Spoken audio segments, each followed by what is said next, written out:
A Chinese spy balloon over the US has been in the news for a while now. If you missed the story, here's all you need to know. On January 28th, a Chinese spy balloon entered the US airspace. US officials had not acknowledged the presence of this balloon publicly.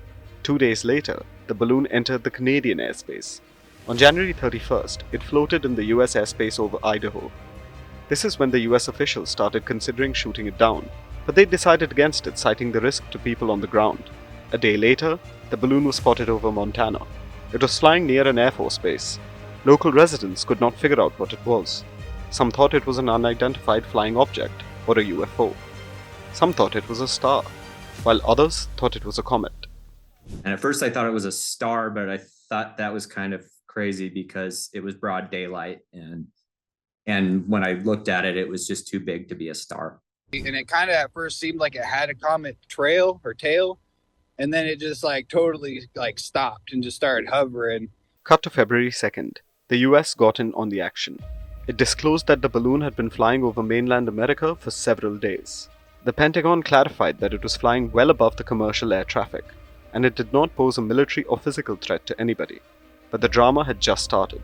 On February 3rd, the US Secretary of State Antony Blinken postponed his visit to China just hours before his departure.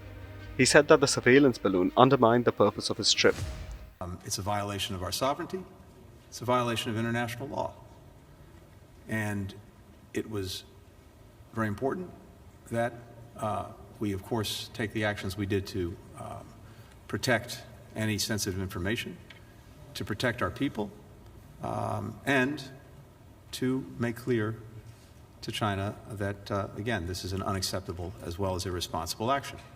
This is when the story took a dramatic turn. The US military shot down the balloon when it drifted over the Atlantic Ocean. A missile was fired from an F-22 Raptor. For the people on the ground, this was something that they had never seen before. And all of a sudden, I'm like, oh man, I was like, it just shot it. I was expecting it to happen in a couple minutes. But as soon as I did, I'm looking at it and I'm like, wait, there's something different here. And I could. Gosh, it was almost like a moving cloud coming down. And then the smoke was gone and it just started slowly going down, but further out towards the ocean. Yeah. But it was a great experience. So what was this Chinese spy balloon? How big was it? Was it dangerous?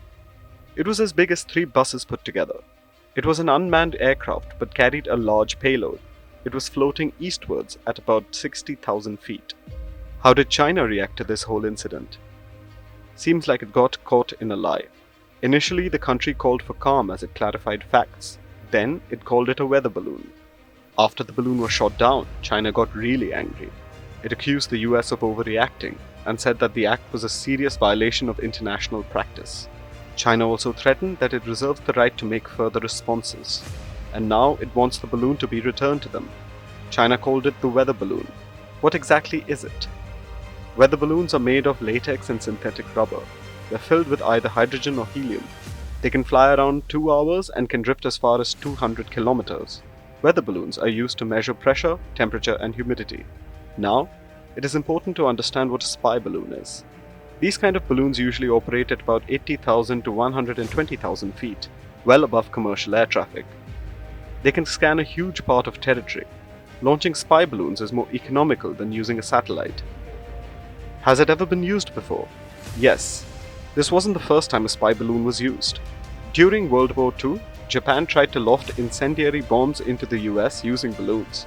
During the Cold War, US explored the use of high-altitude spy balloons. Recently, in 2021, the European Union's border agency used a surveillance balloon to detect migrant boats. Has a spy balloon ever been spotted in India? Also yes. On January 6, 2022, an unidentified high-altitude balloon was spotted over Port Blair, the capital of the Andaman and Nicobar Islands. Another important question is, has China spied on the US before? We'll let an expert answer that. China has done this before. They did this in the spring of last year to Taiwan, right around the time when Pelosi was announcing, when Pelosi and others were announcing visits, and they were trying to deter other visits just to send a message. Now, while China's spy balloon over the US has been shot down, there's another one afloat over Latin America. What will be the fate of that balloon?